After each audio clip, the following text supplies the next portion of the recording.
Hey guys, okay, so I am going live here right around lunchtime. I'm taking a break at lunch because I wanted to talk to you just a little bit about some of the interesting feedback that I've gotten from people about their creativity. And in yesterday's blog post on Grace in Color at graceincolor.com, I presented 5 arguments to prove that you are actually creative. And I wanted to share just a couple of those with you today because the biggest thing I hear well, not the biggest thing, but one of the biggest objections I hear as far as when people find out what I'm doing with Grace in Color and they kind of get an idea as to what the sense of the site is all about is they say, well, I'm not creative. I'm not a creative person. I'm not artistic. And I need to prove you wrong on that because you may not be into the kinds of things that I'm doing at Grace in Color or that other artists are doing, but you are creative, and I want to make sure that you know that. In the post, I've presented these arguments, as I mentioned, and I didn't go in a lot of background on my background, but I wanted to share with you now a little bit about that. First of all, I've never considered myself a creative person. I was the one who got, bad grades in handwriting in grammar school. I'm the one who, when we had to paint signs in cheerleading in high school, nobody ever wanted to use my signs because they just looked terrible. Um, and I totally get it. I actually was more science minded, more logical minded than quote unquote creative minded. And I actually went into medicine. That is my background. And for those of you who don't know, I'm a pediatrician. And so I've always kind of steered more towards the things that make, sense. I wear a lot of black and white, those kind of things.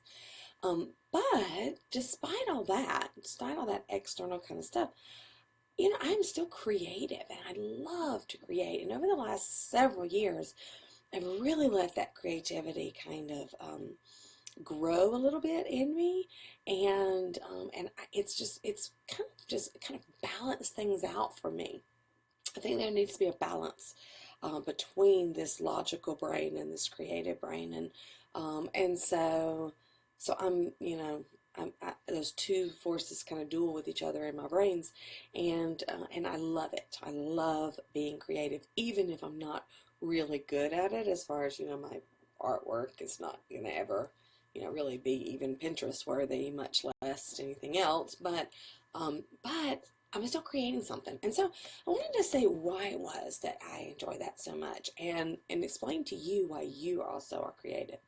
And so I've given 5 basic arguments about it. There's an audio on the website, and I might put this video up there too, just to add to it. But regardless, there's also these 5 arguments. And I'm just going to briefly go through a couple of them. Like I said, the first one is that you are creative and I'm creative because we were made out of the image of the ultimate creator, right? The master artist. Now, I will say this, and I mentioned this in the post, there's a lot of talk right now about we're created to create. That's a big thing in the Christian creative circles right now. And I get that, and I understand it. It's very clever, and I really, really believe it to a certain extent, but I don't want to lose focus of the real reason why I'm created, okay?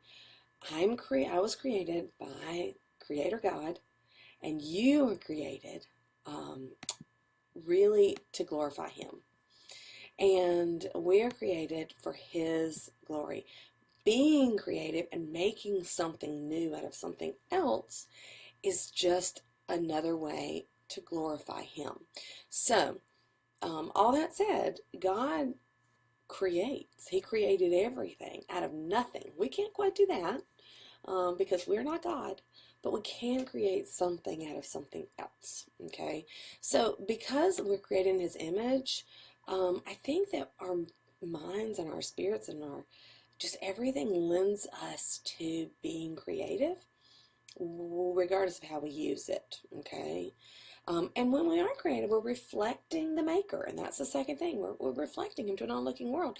The deal is that, whether we're creating art that's overtly quote unquote Christian or not, we are still showing off the nature of God. And I think that's really important for an onlooking world to see the nature of God.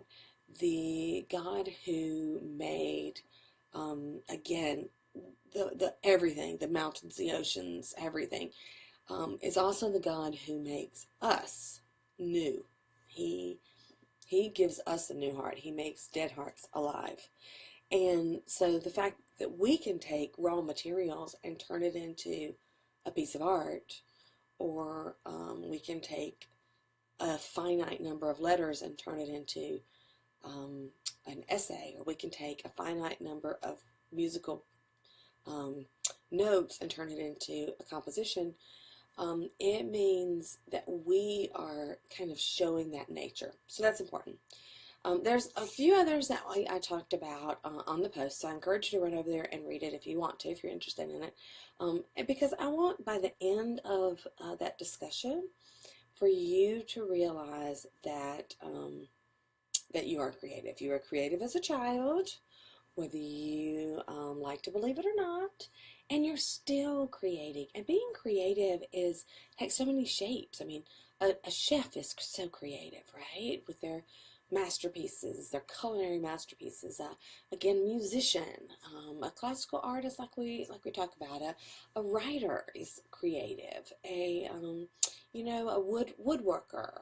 Anybody who takes something and makes something new out of it is an artist and is creative. And so that's you too.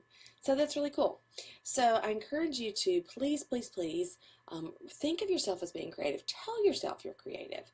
Remind yourself constantly that you are creative and that you are the daughter or the son of the ultimate artist and the creator of all things. And so because of that, you are artistic, regardless of how you choose to express it. Okay? So you're created to glorify God. You're created in the image of God, who is the ultimate creator. And you reflect his glory when you create and when you are creative. So finding different ways and fun ways to do that is really, really important. And I encourage you to pop below what you like to create. What do you enjoy creating? I mean, do you sew? Do you knit? Do you sing? Do you create, words and poems, or just writing your thoughts? I mean, what is it that you create? And because I'd love to know that. And what is it that you want to create? What is it that you kind of wish that you could create? And try it, because it's lots of fun. And so that's it. So pop over to the blog if you want to read that whole post. And I will see you over there. And I would love to hear from you. And if you're watching this as a replay, still pop in a comment if you want, and I'll respond to it. And I will talk to you next time. Thanks.